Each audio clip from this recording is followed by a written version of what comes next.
What is up, guys? It's the Sown Alchemist, part of One Mind Syndicate, and today I'm back to talk about Warhammer 30k. Today I am doing a review on the first novel of the Horus Heresy, Horus Rising. So for the past week or so, I've been just diving into this novel, taking it slow, not trying to finish it in like a day or two, just kind of reading it and pondering it, because this book leaves you with a lot of questions. It's not a book that is all just, action. There's a lot of parts that actually do make you question things. But yeah, definitely if you ever had any interest in the Horus Heresy, if you really want to get into the nitty-gritty of the origins of Warhammer 40k, definitely give these books a read. There's 56 plus books in the Horus Heresy saga, so obviously I wouldn't say, start from 1 and read to, 56. I made a video a few days ago titled the top 10 Horus Heresy novels you need to read, so check that video out to figure out what books to buy and read, because honestly, you're missing out on so much if you don't get into the novels. But yeah, my recommendation so far is a definite read, a must buy if you're getting into the Heresy, and all in all, a 9 out of 10 book. And with that being said, guys, that was my, my one spoiler-free review-ish, kind of. So now let's get into the book, let's get into the nitty-gritty, and actually find out what I thought about it. So the novel starts off with a bang, showing the Luna Wolves taking on I guess you could say, human world who has some pretty epic technology in that their warriors are capable of taking down the Astartes. Right off the bat, you see the might of the Astartes and how they're just basically toppling over any obstacle until they come to these invisible warriors that are capable of slaying an Astarte. The way the author writes these Astartes, it makes them seem like demigods, literally. Like, normal weaponry cannot harm them. They are meticulous. They are the inevitable, honestly. Like, you feel the weight of their actions. You feel the force of their blows. It's just described so perfectly that, just by reading these accounts, these Astartes feel like how they should be. Because sometimes you see some fan animations or you see some video games, and these Astartes, they don't feel threatening. No, they are threatening in this novel. And just to show you how above the power scaling it is, you also have the Astartes talking to regular humans, or I guess as regular as you can get in this time and age of the 30k era, because you still have psychers.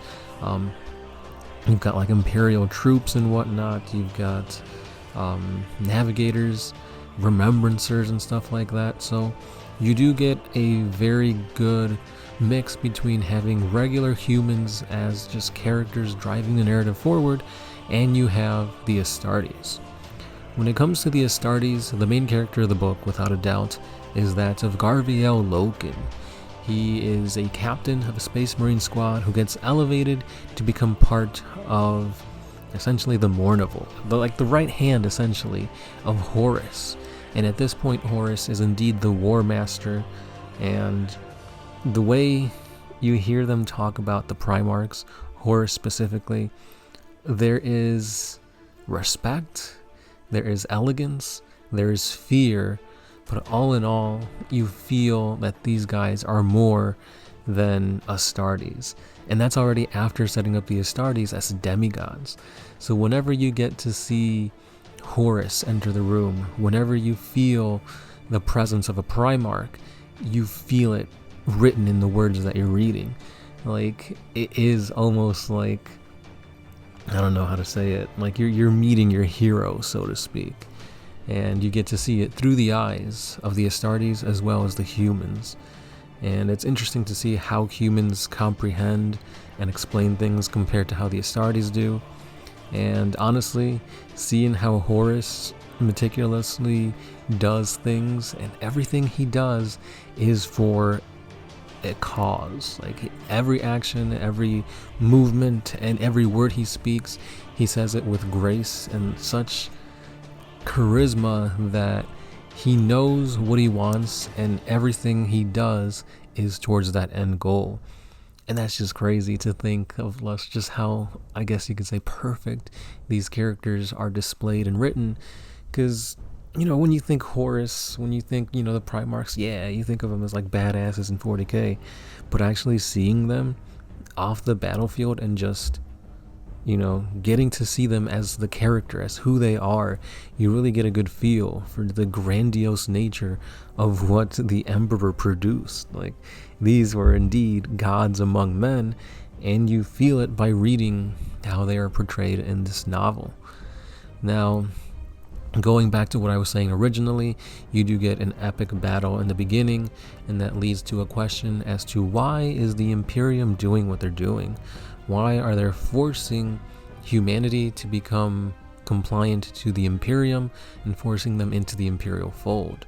Clearly, they could just say, you know what? We're not going to force you into it. We're just going to leave you alone and keep going to the next planet.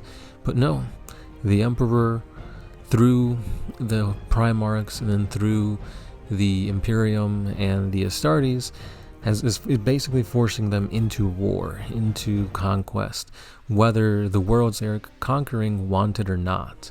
And it leads to question as to why, and are they in the right?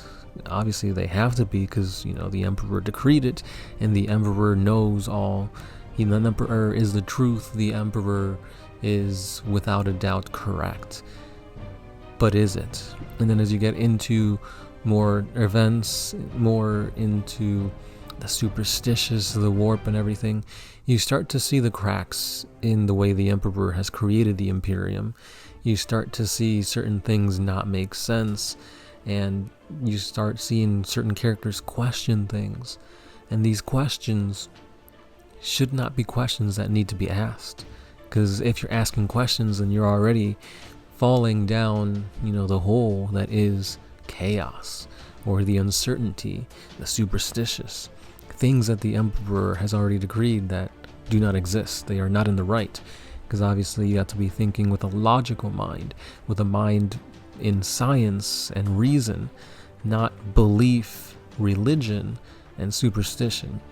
And through the many events in this book, you see Loken trying to come to an understanding as to why these things are happening, how these things are even happening in the first place, and should he do something about it, when doing something about these things leads to more questions and more uncertainty and further away from the truth that they were all taught.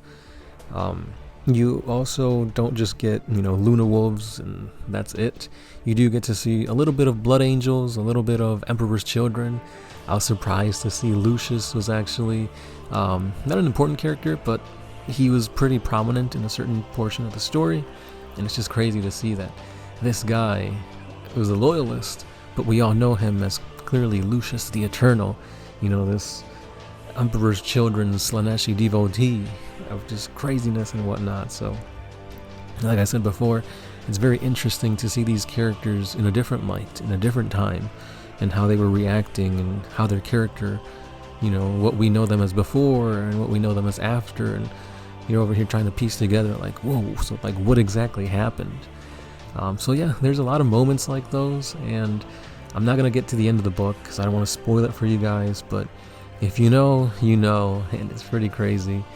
And with that being said, I just want to say that if you ever had any doubts, if you ever wanted to, dive into the lore, the novels of the Heresy, and was just too overwhelming with all these omnibuses and all these novels, plus the Siege of Terra, and that's not even getting into the current timeline of Warhammer 40k, definitely do it.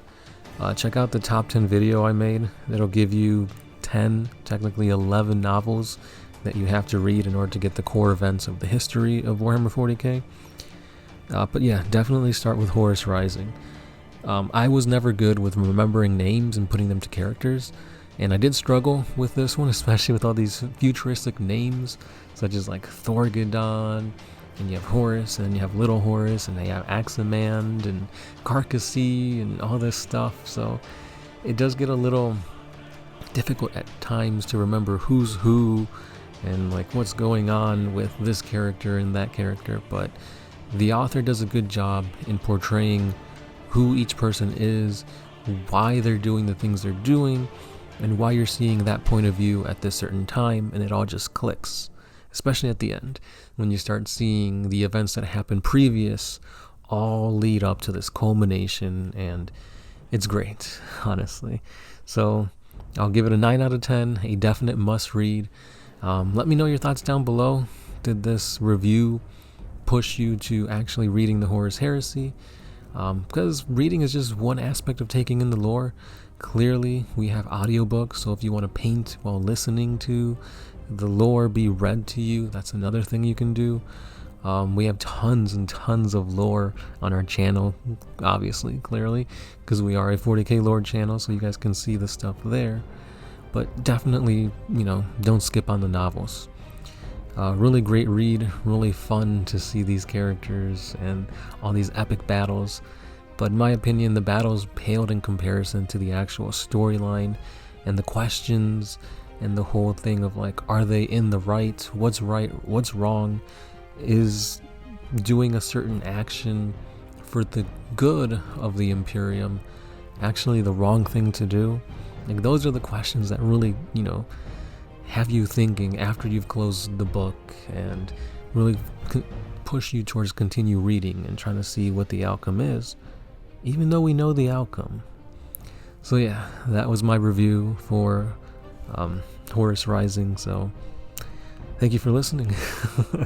Let me know your thoughts on the book if you've read it already, and if not, let me know if you're looking to read it. Again, guys, if you like the codex that is the One Mind Syndicate channel, we do have supplements in the form of Facebook, Instagram, Twitter. We have tons of more social media posts and stuff like that. So if you want that supplement, it's there. If not, you can support us directly here with super thanks, Patreon, just liking, sharing, commenting, all that fun stuff.